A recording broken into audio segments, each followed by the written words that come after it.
Welcome to the second playlist of the channel, which will be about quantifying uncertainty in predictions of an ML model using a class of methods called conformal predictors. But what is uncertainty quantification and why do we need it? Here is how it usually goes when you build a model to predict something in a supervised setting. You start with a dataset consisting of X, Y pairs, and from there you build a model. Now, when you encounter a new data point with X of let's say 0.5 and an unknown true target value, the model makes a prediction. But relying solely on point predictions does not give us any sense of how close or far that predicted point may be from the true unknown value. As far as the point prediction is concerned, the true point can be anywhere. This becomes problematic, especially for high-risk tasks, as we cannot gauge how much the prediction could be off the mark. It's a challenge to put trust in a prediction when we lack a sense of its potential errors. If we go beyond point predictions and provide additional quantitative statements about the likelihood of those predictions being incorrect, individuals can then decide how much they want to rely on these predictions based on their own risk tolerance. And that is where uncertainty quantification comes into play.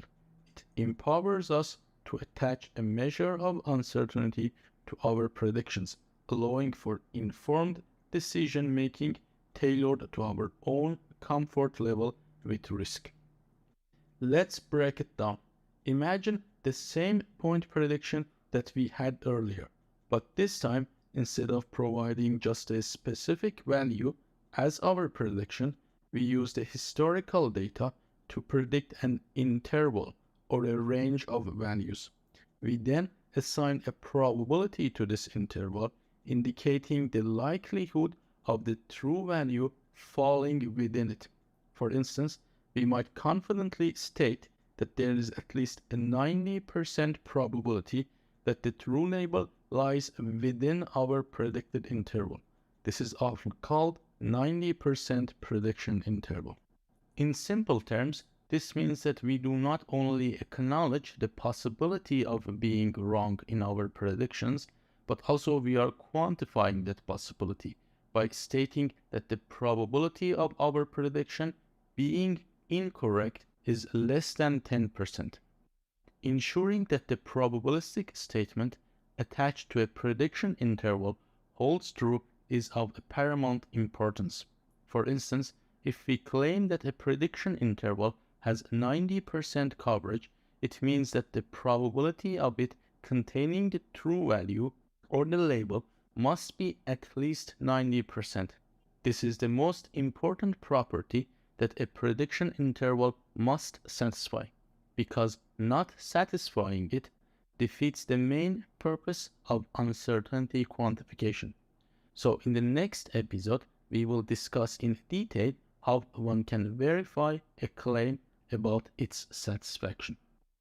While validity is a crucial property of predicted intervals, there is another aspect that we need to consider: the robustness of validity when constructed using a finite dataset.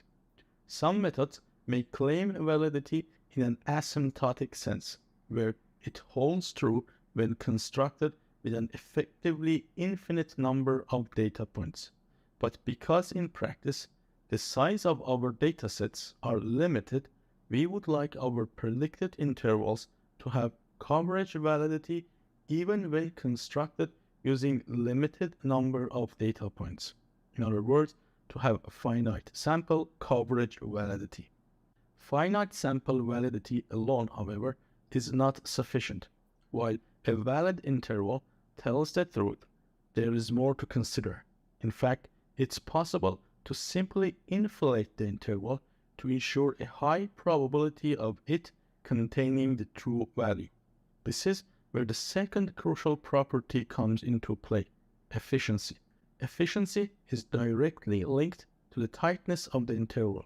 The tighter the interval, the more efficient it becomes. Remember, when it comes to prediction intervals, it's not just about their coverage validity, but also their efficiency or tightness. For robust interval prediction, we need two additional properties, being model agnostic and distribution free. A good interval predictor should not be bound by a specific point predictor, or its details, or even a specific data distribution. In other words, it should not care what model was used to make the point predictions, or what distribution the data follows. Instead, it should seamlessly be added to any point predictor, treating it as a black box without needing to delve into its internal workings. At this point, we know what we want from a good uncertainty quantification method. It needs to have finite sample validity, be efficient, model agnostic, and distribution free. In this playlist, we will discuss one such method called conformal predictors. The fact that they can satisfy all our requirements as long as some mild assumptions about the underlying data are satisfied is something that sets them apart from so many other uncertainty quantification methods. In the next episode specifically, we will go over how to actually predict intervals using conformal predictors. Until then, I hope you have enjoyed watching the video. See you next time.